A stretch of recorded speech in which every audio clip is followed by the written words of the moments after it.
No question about it, Greg. I mean, a ton of contact and a good call by the officials. And you know, Rondo, a strange year shooting the ball last season. For a good stretch, he was shooting the same from the free throw line as he was from three-point range, about 30%.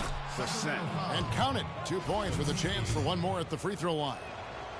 The Clippers shooting their first free throw of the night. And one of the weaker areas for this group, only shot about 71% from the line a season ago. Yeah, as a group, really a dismal year for them from the line last season, guys. And trying to come up with the highlight reel finish, somebody forgot to finish it. They set the pick. Here's Cool Hands. From deep, an absolute bomb from three-point range. Cool Hands got his second bucket of the night. Sacramento off to a slow start. 7-point differential. Outside Rondo. Here's Gay. And good. Got the English that time as it falls. Rondo, a master at setting up teammates. Los Angeles has gone 1 of 2 from long range in the first quarter. They get it again. And there's the pass to Cool Hands. Hits it from three-point range. Cool Hands got 8 points. Well, this run largely the result of offensive rebounding. And offensive rebounding typically is about effort. They are just flat out playing hard. It's deflected. From deep three-point range, they get it back. Here's G. Shot's good. Griffin making the play. I tell you what, they've struggled shooting the basketball on this run, but they're getting a lot of second chance points to make up for it. Yeah, and you know, you don't need to hit all your shots when you can rebound the way they have. Rondo drives in. That's tipped. They push it up 4 on 3. First quarter of basketball, just over 2.5 minutes play. Here's Cool Hands. Bellinelli pulls it in. Boy, Doc Rivers keeps on leading his teams to successful seasons. A former coach of the year rarely has a season where his team doesn't meet expectations. Pass to Cousins. Looking to end the run, and it's good on the way in. Cousins has got his first bucket in this one. And I tell you what, anytime you get those easy ones, that basket starts to get bigger. And Doc Rivers passed the 700-win mark as a coach last season. He's climbing the ladder in career wins. Yeah, and you know, I don't know that Doc oftentimes gets enough credit for the type of coach he is. I mean, as a coach, he is well over 500 in terms of his career win percentage. And how about over 500 in playoff games as well? Timeout is called. First of the game for Sacramento.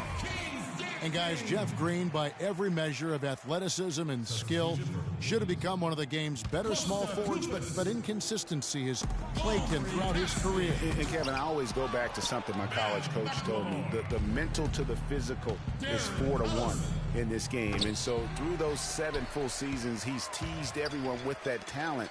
And then it does suddenly disappear. And there's no other way to describe it other than the fact that it is mental.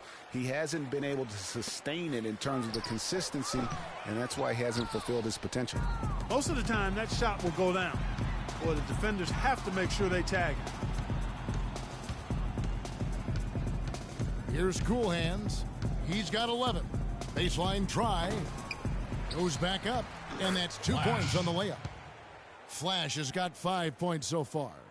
It's been their Achilles heel defensively. They just have not been able to. Second chance buckets have devastated their defense. Gay with the drive. Another miss by Gay. You know, with Jeff Green, the one thing you can say about him is he's been durable, especially since he'd had the unforeseen heart issue in 2000, which he needed season-ending surgery. Since then, over the past 3 full seasons, he's played in 81, 82, and 78 games. 4 on the shot clock. Here's Cool Hands. You could not diagram a better way to open a quarter. Yeah, I agree. I mean, look at the lead they've jumped out to already. For him to finally put it all together, to gain and maintain. 16 away, and that one's good by G.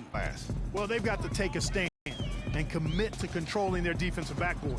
These second-chance buckets are killing. To end the drought, Koufos makes it off the glass. Just not enough bodies on the glass right there, and they paid for it.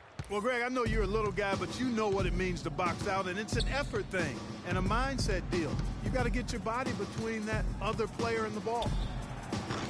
Offensive rebound. Tries again. Here's Cool Hands. Drops in the tray. Cool Hands got 16. The D has gotten a little lax defending the three-point shot at that end. Yeah, 3 of the last 5 baskets they've allowed have come from beyond. And here's Collison. Unloads from 13. No luck. And the buzzer sound. And Blake Griffin grew up playing the game alongside his older brother. His dad was his coach, and he credits. You know, watching him kind of go through. Well, talking about taking the right course, we know that the older brother of Blake Griffin, 3 years older, you know, he played, as did Blake, for their dad, Tommy, in high school, and they were terrific high school players and 4-time state champions. I mean, it always helps to have a big brother who's kind of been there and done that and can share those experiences with you. It doesn't hurt to have a dad also who's a pro player either, and also a college coach. And we welcome you back to the NBA here on 2K Sports. And we're ready to get going once more. And the players having a chance to have a short break and get some rest themselves and get refueled and hydrated with some Gatorade. More terrific basketball in store for us tonight. And breaking down some numbers here, the hustle stats for the Clippers. Take note of the work they've done on the offensive glass. Guys, they've got a ton of putbacks. Something else they've done right so far from the get-go tonight is run. I mean, so much.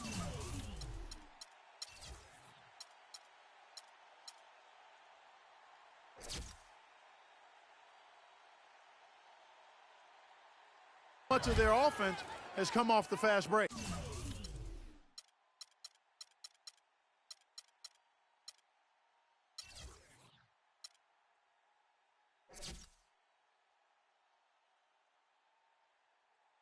Bellinelli is out there with Quincy Acey. Then there's Collison, and it's Rajon Rondo, and it's Cousins in at the center position. That's the 5 to begin the second quarter for the Kings. He presents a defender with a serious challenge, always. It was a rough year last year for fans in Sacramento, but they still come out here to fill up the stands, Greg, even with their team struggling. Yeah, the new ownership, give them credit. Last year, the Kings marked an 8-year high in terms of attendance.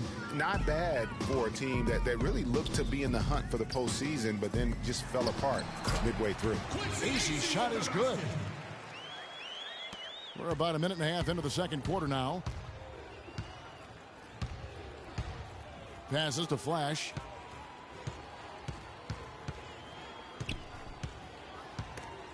And stolen by Cousins.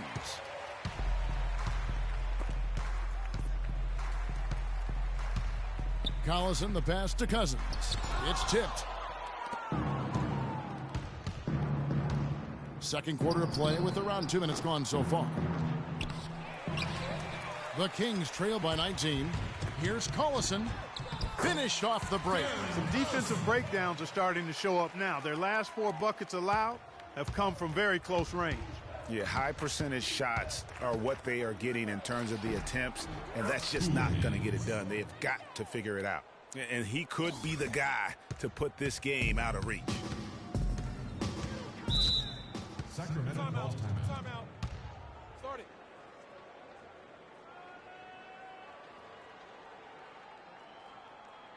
Timeout called by the Kings.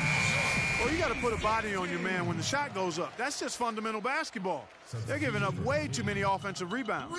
Rudy Gay's checked in for the Kings.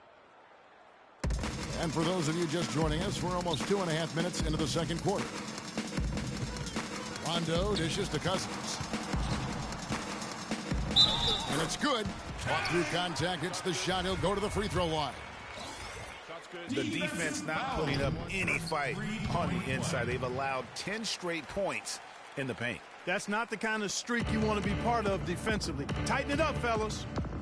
For DeMarcus Cousins, his numbers have been flat out phenomenal. I mean, just incredible. Sometimes hidden by the lack of what's around him in Sacramento, especially, Greg, when you compare last year's stats with other centers in the NBA. Yeah, he's averaged nearly 5 points more per game than the next center. Top 3 in rebounding for all centers. This guy is the complete package down low.